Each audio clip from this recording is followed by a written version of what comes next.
మీరు కూర్చోబెట్టి ఫస్ట్ ఎవరెవరు ఉన్నారు అక్కడ, అలాగే ఆడపిల్లలు మొన్న పిఠాపురంలో కూడా వెళ్తే మీరు వ్యాయామంతో పాటు సెల్ఫ్ డిఫెన్స్ అనేది కావాలి.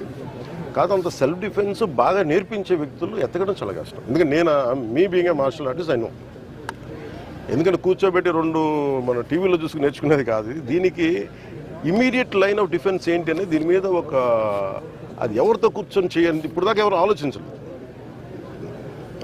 నాకైతే ఆలోచన ఉంది, కానీ అది స్పోర్ట్స్ వ్యక్తులు అంటే చాలా డిపార్ట్మెంట్స్ని కలిసి వాళ్ళకి చేయాలి. ఇది ఒక నిరంతరమైన శిక్షణ ఒక కరికులంలో పెట్టారు.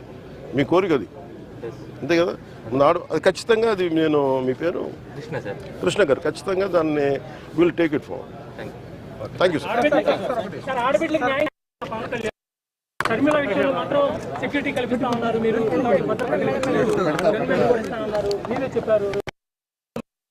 అలాగే నాకు తెలియదు మీరు ఏ ఛానల్ ఏం తెలియదు, కానీ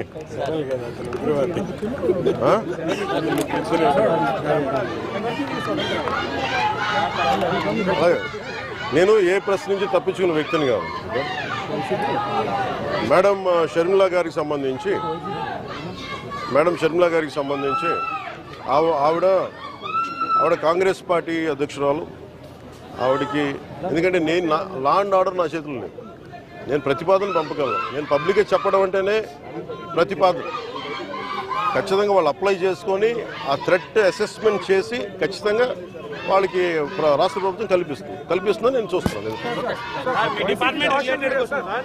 గత 5 సంవత్సరాలుగా క్రైమ్ రేట్ పెరగడానికి ప్రధానమైన కారణం గంజాయి. ఓకే ఓకే దీంట్లో అరగండి.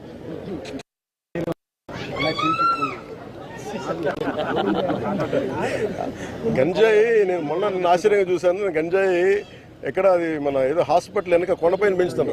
వైజాగ్ నడిబొడ్లో కూడా పట్టుకొచ్చారు.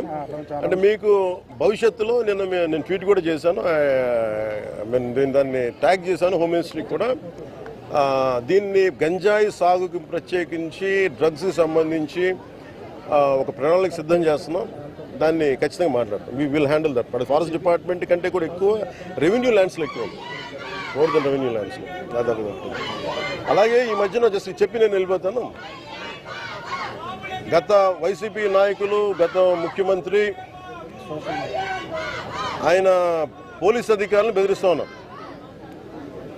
ఐపీఎస్ మన చిత్తూరు జిల్లా ఐపీఎస్ అధికారిని సుబ్బారెడ్డి గారిని మీరు ఎక్కడ సప్త సముద్రంలో మీరు వెళ్ళినా కానీ వెతికి పట్టుకుంటాం, డీజీపీ గారిని వదలం రిటైర్మెంట్ అయినా అని చెప్తా ఉన్నారు.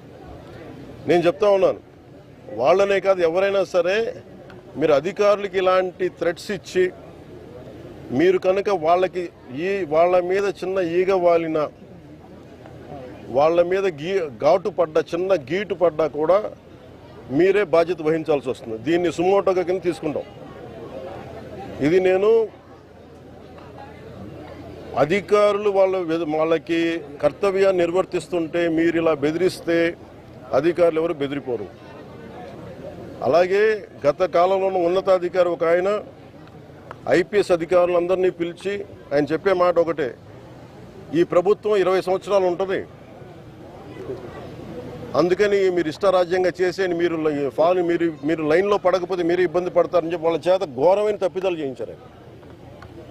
పాపం ఇంట్లో 7 ఏళ్ల బిడ్డ ఉన్న ఒక మహిళని కూడా పాపం ఆయన షిప్ క్యాప్టెన్, ఆయన కమర్షియల్ షిప్ క్యాప్టెన్, ఆవిడని కూడా అటెంప్ట్ టు మర్డర్ జైల్లో పెట్టేశారు.